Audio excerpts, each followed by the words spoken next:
Muy buenas noches con todos. Mi nombre es Yulisa Casita Gregori. Soy la actual directora CPA-CSM de la UPSJB-ICA. En este caso no vamos a ver el módulo de cardiología, especialmente ¿no? con lo que es el tema de taquiarritmias. Bueno, comencemos.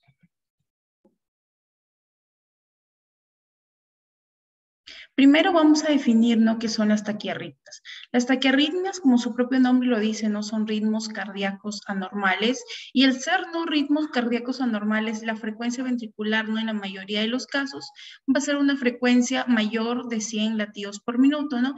Y muchas veces, ¿no?, los pacientes que presenten cualquier tipo de taquiarritmia van a ser sintomáticos, y esto hace, ¿no?, que el paciente acuda, ¿no?, a la sala de emergencia del hospital. En cuanto a la etiología, vamos a ver, ¿no?, taquiarritmias, ya sea con un QRS estrecho o también taquiarritmias, ¿no?, con un QRS ancho. Y este cuadrito especialmente, ¿no?, nos va a servir para diferenciar cada uno de ellos y también nos dar un diagnóstico diferencial. Por ejemplo, tenemos los complejos QRS, ya sean cortos o anchos o estrechos. Primero, aquellos pacientes no con QRS estrecho, vamos a vernos si va a ser un ritmo tanto regular como irregular. Si estamos viendo no de un ritmo regular, nosotros tenemos ¿no? todo aquí en ese cuadrito el diagnóstico diferencial, ¿no? Ya sea una taquicardia sinusal, una taquicardia auricular no focal, un flúter auricular, o si estamos pensando ¿no? de un QRS estrecho con un ritmo irregular. Aquí también nos da distintos diagnósticos diferenciales, ¿no? Ya sea una fibrilación auricular, eh, una taquicardia auricular focal, ¿no? Agregado, ¿no? Un bloqueo auriculoventricular, al igual, ¿no? Que un flúter auricular o atrial con cierto grado, ¿no? De bloqueo auriculoventricular. Ahora, en cuanto a los QRs estrechos, vamos a ver al igual, ¿no? Que si son irregulares o si son regulares. En cuanto a los regulares, tenemos ¿no? todos estos síntomas, estos cuadros clínicos de aquí, y en los irregulares ¿no? también tenemos todo eso, ya sea los flúters, auriculares, agregados, ¿no? Otras patologías.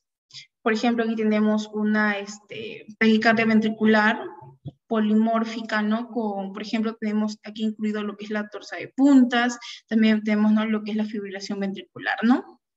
Ahora, sigamos. En cuanto a las extrasístoles principalmente no van a ser complejos prematuros que proceden, ¿no?, de un foco ectópico del corazón. Aquí vamos a tener tanto las extrasístoles auriculares como las extrasístoles ventriculares. Ya, en cuanto a las extrasístoles ventriculares, ¿no? Algo aquí muy importante que nosotros debemos diferenciar es el bigeminismo y el trigeminismo. Esto es algo muy preguntado, ¿no? En lo que es el servicio de cardiología en cuanto al alumno. Primero, el bigeminismo, ¿qué va a ser? Por ejemplo, aquí tenemos un complejo QRS normal, y eso de aquí va a ser la extrasístole. Y por ejemplo, aquí también podemos ver un complejo QRS normal y vemos extrasístole. Pero ¿cómo lo vamos a diferenciar? En el bigeminismo hay un complejo QRS normal y le sigue la extrasístole, complejo QRS normal y le va a seguir, ¿no?, extrasístole y así sucesivamente, ¿no?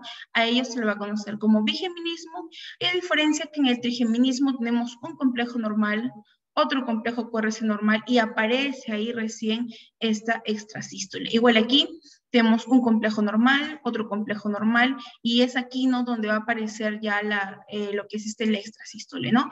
Cada dos complejos QRS normal. Y a ello lo conocemos nosotros como un trigeminismo. En cuanto a la fibrilación auricular es considerada, ¿no?, una taquicardia con el complejo QRS estrecho irregular, ¿no?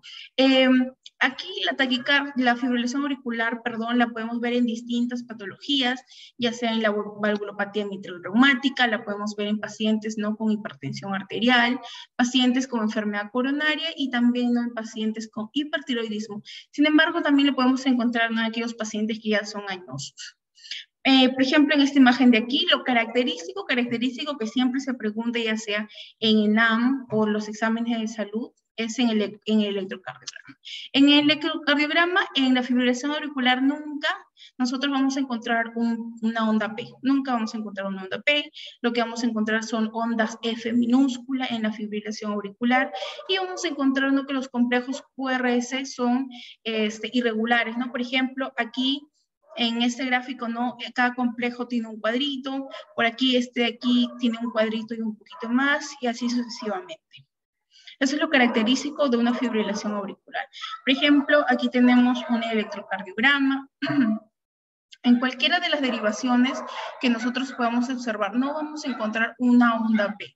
Por ejemplo, aquí no encontramos onda P, aquí tampoco encontramos onda P, ni en 1, ni en 2, ni en 3, en ninguno.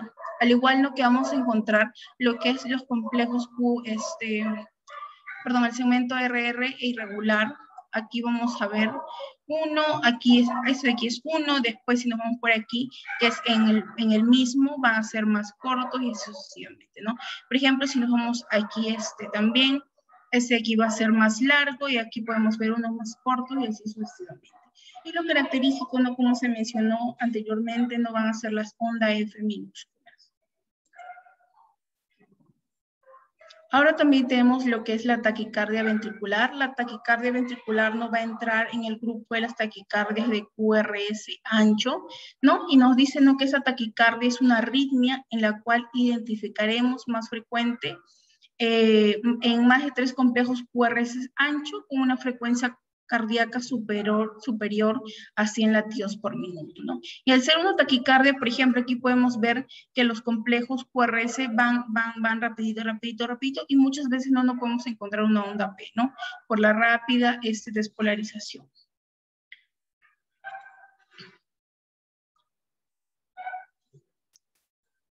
Después vamos a tener también la fibrilación ventricular.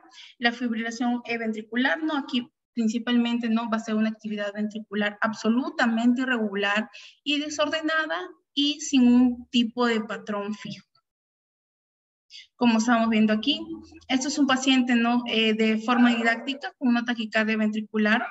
Y eso es muy importante, ¿no?, en la práctica clínica porque tiene que ser tratada de inmediato, ¿no?, en la fibrilación ventricular. Vamos a ver que no podemos identificar bien los complejos ni las ondas. Aquí sí se puede observar bien, pero pasando no vamos a ver solo ondas que no tienen un sentido o que no tienen un orden fijo, ¿no? Y van a tener distintas amplitudes, al igual, ¿no?, que van a tener diversos tamaños de las ondas, como estamos viendo aquí, y también cada uno va a tener un voltaje variado. Aquí podemos ver otro electrocardiograma que estamos viendo aquí en una instancia, ¿no? El paciente, nosotros podemos identificar su onda P, su complejo, su onda T, y aquí vamos a ver, ¿no?, que este ritmo va aumentando, va cambiando su frecuencia, va cambiando su voltaje hasta que llega una fibrilación ventricular, ¿no? Aquí no hay orden, no hay patrón y todo principalmente es irregular. Después tenemos el flúter auricular. El flúter auricular es conocido como una taquicardia de QRS estrecho y va a ser regular, ¿no? Y muchas veces el flúter auricular vamos a encontrarlo en pacientes con cardiopatía isquémica. En el flúter vamos a encontrar una frecuencia auricular aproximada de más de 300 latidos por minuto. Esa es en la frecuencia auricular, y la frecuencia ventricular, ¿no?, habitualmente es mayor o aproximadamente 150 latidos por minuto. Sí, ese es el flúter auricular. Y en el flúter auricular, a diferencia, ¿no?, de la fibrilación auricular, que ya lo vimos anteriormente, lo que caracteriza aquí va a ser las ondas F, ¿no?, que son estas ondas de aquí, estas ondas anchas. ¿Sí? Y como nos dice aquí, ¿no?, las ondas F van a 300 latidos por minuto con una conducción 6-1. ¿Qué no quiere decir esta conducción 6-1? Que la conducción auricular va 6 veces más que la contracción ventricular. Por ello acá nos dicen, ¿no?, que hay una respuesta ventricular lenta, aproximadamente de 40 a 50 latidos por minuto. Y como lo podemos también evidenciar de otra forma en el electrocardiograma, vamos a encontrar, ¿no?, estas ondas F mayúscula, recalcarles que son ondas F mayúsculas, son ondas, ¿no?, en forma de sierra, como lo estamos viendo ahí, ¿no?, claramente, ¿no? En las derivadas, ¿no?, 1, también lo podemos ver aquí en ABF, en la derivada 3. Después tenemos la taquicardia por reentrada a través de una vía accesoria. Esta es una taquicardia con complejo QRS estrecho, va a ser una taquicardia regular. Y aquí tenemos algo súper conocido que es el síndrome de Wolff-Parkinson-White, que es un síndrome principalmente de preexcitación, ¿no? Hay una preexcitación y hay también taquicardias por conducción anómalas a través de una vía accesoria. ¿Cómo vamos a identificar nosotros un síndrome de Wolff-Parkinson-White? Primero vamos a ver que en estos pacientes no tienen un intervalo PR corto, es un intervalo menor a 0.12, como sabemos, ¿no? El PR va de 0.12 a 0.20, va a ser menor a 0.12, como por ejemplo estamos viendo aquí, es súper cortito. Además, muchas veces no en estos pacientes podemos encontrar un QRS ancho. Y lo característico aquí también es la onda delta. ¿Qué es la onda delta? Es una melladura, ¿no? que nosotros vamos a evidenciar al momento, ¿no? Del inicio del complejo QRS, como lo estamos viendo, por ejemplo, aquí, lo vamos a ver aquí, lo estamos viendo aquí, porque este complejo QRS no es ese complejo QRS que va derechito, sino que al momento de elevarse hay una melladura aquí. Sí, por ejemplo, aquí también encontramos la melladura, como que se dobla un poquito y después sigue, ¿no? Nuestro complejo QRS. Por ejemplo, aquí de una forma más didáctica, tenemos nuestra onda P, nuestro complejo QRS, nuestra onda T invertida muchas veces, y esta melladura que vamos a evidenciarnos al inicio del complejo, se le va a conocernos como la onda delta, característica del síndrome de Wolff-Parkinson-White. El manejo principalmente, ¿no?, de los pacientes con taquicardias es observar, ¿no?, cómo ellos llegan a la emergencia, ¿no? Nosotros hacemos principalmente, ¿no?, una evaluación inicial, y en la evaluación inicial lo que vamos a evidenciar no son tantos signos y síntomas, ¿no?, de la taquicardia, ya sea el paciente, ¿no?, que llegue con hipotensión, el paciente, ¿no?, que llegue con dificultad para respirar, al igual, ¿no?, que el dolor de pecho. Podemos evidenciar, ¿no?, que el paciente muchas veces llega a la emergencia ya chocado, o si no también con un nivel de conciencia bajo, ¿no? Y después de examinar todo esto y el paciente no se encuentra inestable, se repasa rápidamente, ¿no?, a la determinación del ritmo, ¿no?, si es sinusal o no. Si no es un ritmo sinusal, lo que se hace al paciente no es una cardioversión. Y si es un ritmo sinusal, se trata principalmente, ¿no?, lo que es la causa, ¿no? Se puede utilizar también beta bloqueadores vía intravenosa.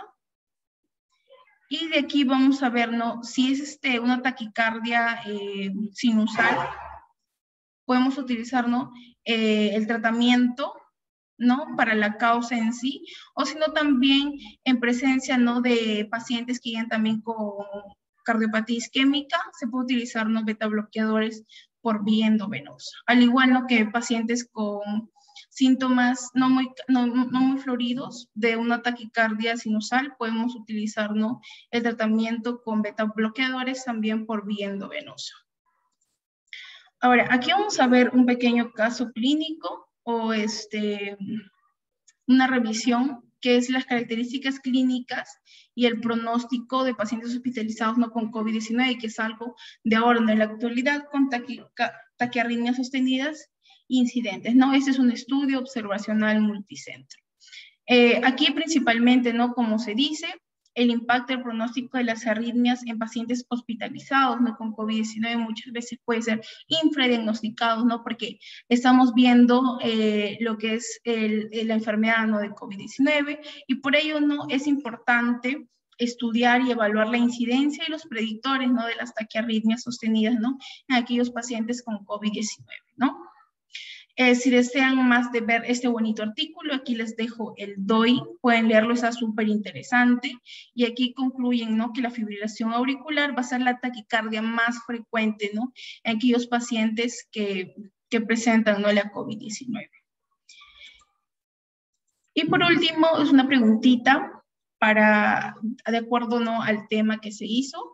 ¿Cuáles de los siguientes criterios electrocardiográficos de preexcitación presenta el síndrome de Wolff-Parkinson-White? Presenta PR corto más onda delta, presenta onda delta más PR largo, imagen no de bloqueo de rama derecha más PR largo, una Q necrosis más PR PR largo. Entonces, la respuesta es un PR corto más onda delta. Recuérdense que la onda delta va a ser característica de este síndrome de Wolff-Parkinson-White, al igual no que un PR corto y muchas veces no con un complejo QRS ancho. Eso sería todo, chicos. Muchas gracias.